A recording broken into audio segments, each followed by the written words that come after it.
Meet Elizabeth and Ronald Arthur. They're both in their early 80s and have been married for 65 years. Their home, in a typical Aussie suburban street, is filled to the brim with photos of their 7 children, 20 grandchildren and 35 great-grandchildren. They look like an average older couple, but they're not.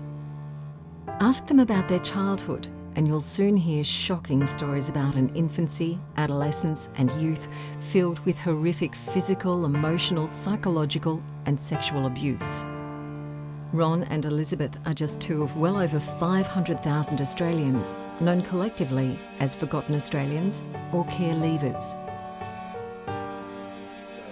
If you haven't heard of a Forgotten Australian or a care leaver before, you're not alone.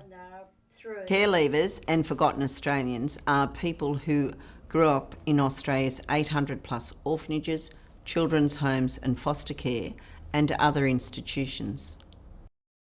According to the 2004 Senate Committee report, Forgotten Australians or care leavers suffered emotional, physical and sexual abuse and assault whilst in institutional care. Many mothers in Australia and the UK placed their children in institutional care because they were widowed or deserted after the First or Second World Wars, suffered from TB, had mental health issues, or were so poor they couldn't afford food. I think many parents thought that their children would be well cared for. You know, the churches and charities had such glowing names and reputations.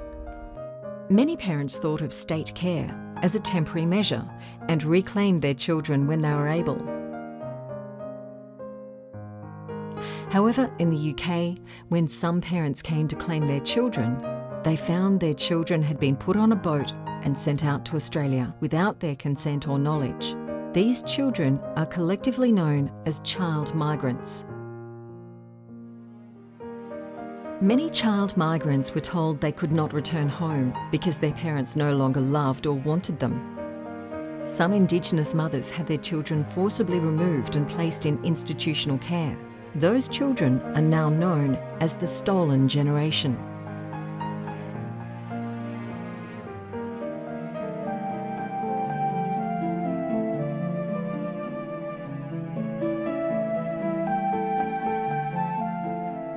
Forgotten Australians or care leavers lived as children in institutional care from the early 1900s to the mid-1980s.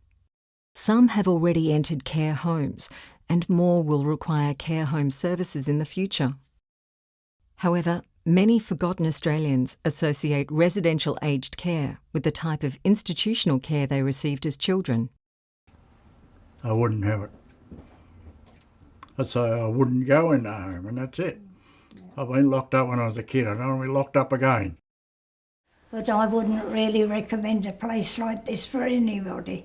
I just hated it and it reminded me very much of the orphanage, bringing back thoughts. But you're just a nobody. That's how I felt, just a nobody. According to a 2011 Clan survey, only 1% of care leavers want to live in a care home.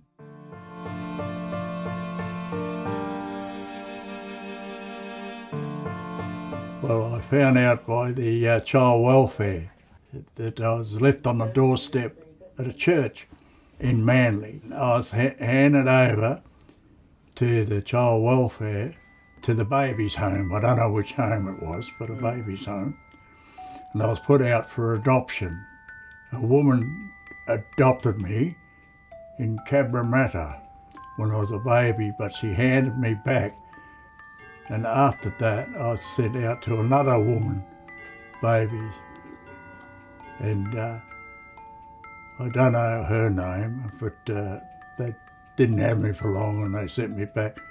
Then I was sent out to a Mrs. Ferguson at Northmead. She kept me till I was about 7. She was a very cruel woman. She used to give you the strap and everything in the bath, the cat and nine tails. Sadly, this pattern of removal, loss, abandonment and abuse was one that would follow Ronald his entire childhood. And 2 women came from the child welfare to take me back. And that's when they took me down to Royalston Boys Home at Glebe Point Road, Glebe. It's like a prison, because it was a prison, really.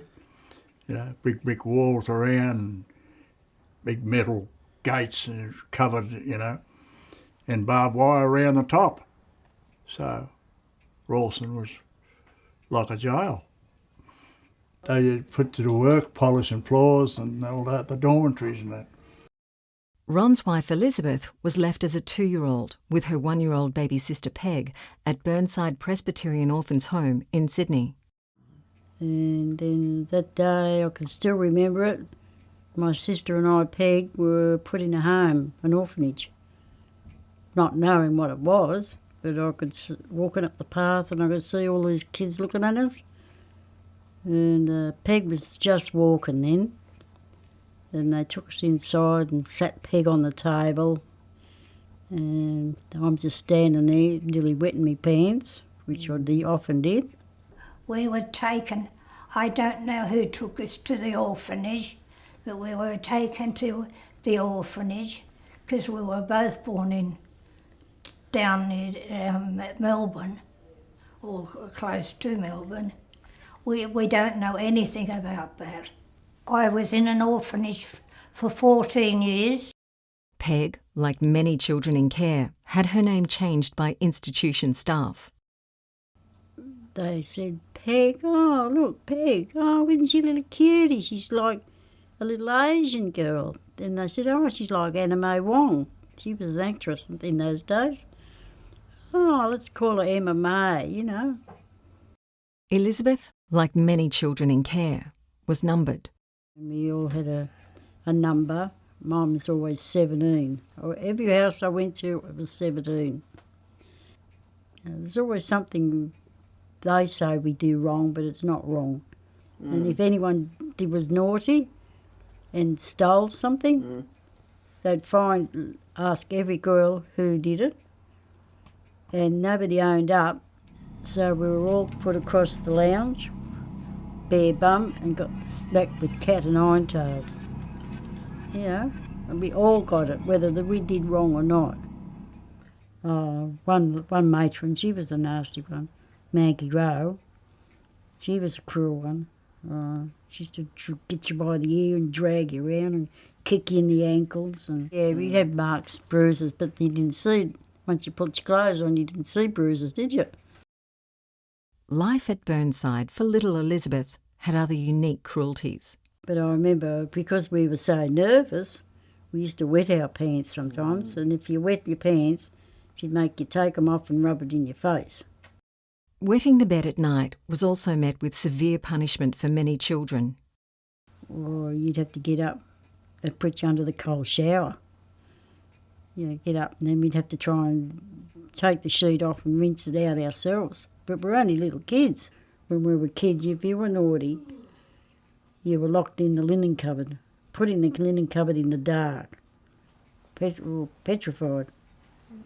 So that's why I never lock me doors if I go to bed and things like that. Elizabeth lived and went to school within the walls of Burnside. She left the grounds once a year to see the dentist and when she required medical treatment. Ronald doesn't ever recall ever seeing a doctor or a dentist. He lost all his teeth at a young age. At 15, Elizabeth was removed from the school to become the kitchen maid at Burnside. So I had to do all the cooking for the kids and the matrons, and polish the stove, polish the floors, scrub the floors, get all the teas ready and do all the cooking for about 20 or 30 kids. I can't read or write. I can write, but I can't read and or spell like a little man, you know, because of the lack of no education. And the wife turned around and she said, Betty, since we married, she's been taught me and teaching me. I couldn't even write my own name. Ron claims he was sexually assaulted by his Royalston teacher, Mr. Cross. And I didn't know what he wanted to do or anything. And that's what he started to interfere with me. I told the superintendent of the home, but I heard no more about it, of course. I just cried, you know. There's not much you could do because the point is this, that you was there on your own anyhow. A week later, Mr. Cross was transferred to another boys' home. Sadly, Ron's childhood sexual assault is not an isolated event. Many, like Ronald, never told the police. After that, I went to Yarra Bay, then back to Royalston, then from Royalston to Berry. Berry was a training farm where state wards were taught farming skills. Ronald was 12 when he was sent to Berry. I had to get up at 5 o'clock, then go and milk the cows. There was about 140 cows. There was about 6 of us go and milk them, and the rest had to feed the potties, you know. I found out, you know, I was a good milker and all that, and farm work. Then they sent me back to Royalston. And that's where I was boarded out. Foster parents were paid to keep state wards in their homes and treat them like their own children. In reality, many boys like Ronald were trained in an area like farming and then boarded out to farmers as free labour. They took me out and on the back veranda. They said, there's a room there, but it was just a bag heshing and one of them foal beds. And he said, that's where you'll be sleeping. So that's where I slept. I remember once they took me to Forbes, and so their kids can go to the pictures, but I had to sit on the back of the ute while they visit their relatives. And it was a hot day, and I hopped off the ute, the truck, to have a drink of water out of the tap, and he saw me, and he came out and whacked me across the ears and said, get on that truck and don't move, stay there.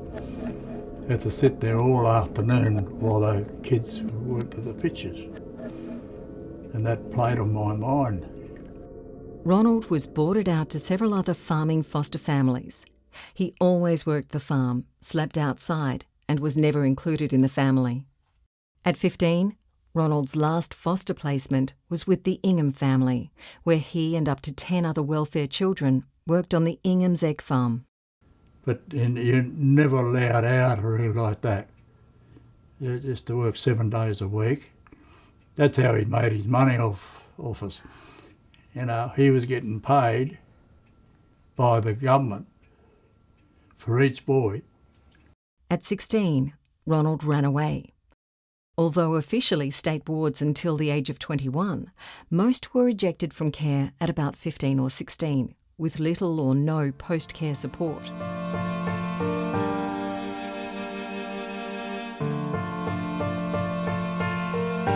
Forgotten Australians have many unique issues because of their traumatic, institutionalised childhoods. For example, as children they had little contact with the outside world, so as adults they had no idea how to function in the community. When I first met Ronnie, he was drunk. I didn't know what that was, drunk. And I said to Gladys, oh, what's wrong with him? Oh, he's drunk. Because he goes, geez, all right, you go carrying on like that. And I say, what's wrong with him? Oh, he's drunk, you know. So that's the first time I never seen a drunk, because we were locked up in this home and never saw the outside world. Because care leavers weren't given love or affection as children, as adults they may not express emotions appropriately. No, I didn't have any emotions because I wasn't taught that way. It was yes ma'am, no ma'am, 3 bags full ma'am, you know. Our needs were invisible as children. So as you grow up, you feel an invisible person and you don't feel entitled to say to somebody, stop doing that. Care leavers may not speak up when they dislike something. They may find it difficult to relate to others. Many forgotten Australians learnt not to trust people as children because they were always let down. Care leavers and forgotten Australians have huge issues with trust. They don't trust the churches. They definitely don't trust the charities, and they definitely don't trust state governments and people in authority like the police. Sometimes I don't think they understand, you know, me, or I suppose that other people just don't understand the feeling I have, because that's not a really good feeling. Many care leavers and forgotten Australians have great difficulty with people telling them what to do. And so the staff, care staff, need to be aware how they speak and the language and the words and the tone they use to people who have come from orphanages and children's homes background. As well as hanging on to childhood survival strategies like mistrust, abused children often bring mental health issues with them into adulthood. It's so we were thrown on the scrap heap when we were kids, and we feel as if we're still on that scrap heap, and we're trying to get off that scrap heap. Care leavers can suffer from anxiety, depression, panic attacks, and even nausea and sweating. Some even exhibit signs of post-traumatic stress disorder. I think you get two streams. The feisty ones who, you know, tell you in no uncertain terms, piss off and get out of my face, to the ones that any hint of animosity or anger, they go into their shell. Untreated childhood injuries and illnesses may still be causing the older care leaver physical pain. Care leavers may have back problems, either from being beaten or whipped on the back, or from doing adult labour as children. Some of the men have rectal problems. They've had to have them surgically corrected because they were sodomised as little boys. I know some girls who will never have a pap smear because they were internally examined as young as 8. As a result, many care leavers do not trust medical professionals, including care workers and RNs, and may refuse to see a doctor. Care leavers are overrepresented in groups like alcoholics or drug users because they use high-risk behaviours to escape their physical or emotional pain. There's a large task ahead to regain the trust of this group of older people.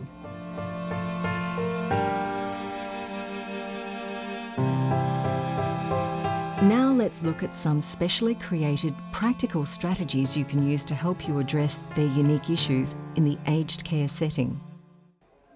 One of the most important strategies is to develop trust. Thank you. It's important to care leavers that promises are kept. People wouldn't believe us. That doesn't happen. Well, it did happen in our days, but that was your days, not our days. You know, they just don't believe you. A trust-building strategy is to listen in a non-judgmental way. Allow the person to tell their story their way. Nobody ever bothers to ask this question. So tell me what it was like to grow up in an orphanage. And that leaves it open for people to say the good, the bad, the ugly. Don't say, oh, it must have been terrible. Well, it was terrible, but allow me to tell you what it was like. Tim, it's lunchtime now. Can you start heading down now? Imposing strict rules or routines may make forgotten Australians feel like they're back in a childhood institution. We had a bell to wake us up in the morning, a bell to go to breakfast, a bell to stay in lines, a bell, such regimentation. Make sure you politely ask forgotten Australians when and where they would like their care to take place. The kitchen had prepared lunch. Would you like to come down and have some? Detailed initial and ongoing assessments can tell you what the older person likes and dislikes. This can stop you from setting off unwanted behaviour by mistake. For example, care leavers may refuse to consume food or drinks that remind them of childhood institutions. Lots of us won't eat porridge because we were fed that. A lot of people won't eat fish fingers. A lot of people won't eat anything that's got white sauce on it. Stews. There's a lot of issues with food. Well, I wouldn't eat it. As simple as that. because I'd be going back to what I used to do. No way. Many care leavers must have their doors open at all times. I don't even shut my doors in the bedroom or anything. Keys are a big issue. If they see a lot of keys, they were often whacked with keys, but they also trigger the locking in of children. Some forgotten Australians do not like to be touched at all. Others may be sensitive about certain places, such as their back or ears. Many forgotten Australians see care homes as just another institution where they won't be listened to or taken care of properly. People who have grown up in orphanages haven't found their voices to speak up, and if they do speak out, they feel that there'll be repercussions and that they won't get the care that they're entitled to. Make sure the older person and their family know they have a say and that any concerns will be taken seriously and dealt with promptly. Care leavers may be sensitive about special days and occasions, such as birthdays, Mother's Day and Father's Day. Christmas can bring back bad memories which may set off unwanted behaviour. Ron recounts his first Christmas memory with his foster mother, Mrs. Ferguson. The Christmas pudding was given to us. There was 3 of us around the little table, not at the main table. And the lady, Mrs. Ferguson, gave us a bit of pudding each and a bit of custard. And I got frippins out of it. And I said, oh, look, I got frippins. And they said, oh, she said, give it to me, I'll mind it. But she got it and she gave it to her grandson. So I felt a bit nasty about it. But what could I do? It's as simple as that. It brings back memories, you know, when you have a bit of Christmas pudding. If they do not wish to participate in celebrations, respect their wishes. Despite all their childhood traumas and ongoing issues, forgotten Australians are survivors. Try to identify and then support their coping skills for various situations. Do they like to talk when upset? Do they like to be alone when annoyed? Do they find gardening uplifting when depressed? Elizabeth uses positive self-talk to cope with depression. Sometimes when we get down and out, I'll just say to Ron, look, we're as good as the next person. In fact, we're better, right? Compliment care leavers on things they do well. Very good, excellent. Thank you. Very good. While some care leavers have a deep dislike of organised religion, others find spirituality or religion helps them to cope. I've always had help from above. I've always talked to him from above. It's between him and me, nobody else. And that's how I've survived. A lot of people were sexually used by government workers, women, foster mothers, foster fathers, holiday hosts, nuns, brothers and priests. Always ensure both men and women are asked which gender they prefer their carer to be. Many will have very strong preferences. Forgotten Australians may present with challenging behaviour, especially if their unique preferences aren't met or care staff accidentally set off a trigger. This can be extremely stressful for the care staff involved. To reduce stress, care staff should always report challenging behaviour.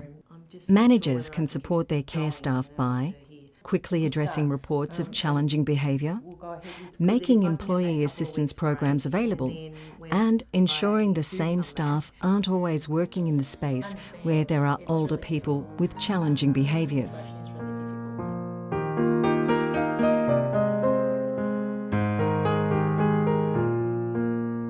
We've learnt about the abuse forgotten Australians were subjected to as children, identified their unique issues, and looked at strategies to address them. It should now be clear why many forgotten Australians are so resistant to aged care. We can't change the past, but people, no matter how old, who are shown understanding and respect can and do change their opinions. You now have the tools to give forgotten Australians the understanding and respect they didn't get from their childhood carers. When we first went together, Ron was working on a place at Minto farm, and I went out and stayed the night one night with him, and he said, oh, this is where I'm sleeping. And it was a tin shed with a wooden stretcher with bags in it to sleep on. I said, what, you sleep here? He said, yeah. I said, it's not even fit for a dog, let alone you. Look, that upset me straight away. I thought, gee, you can't do these sort of things. What sort of people are they? So he left. We just got together and got married and started life together.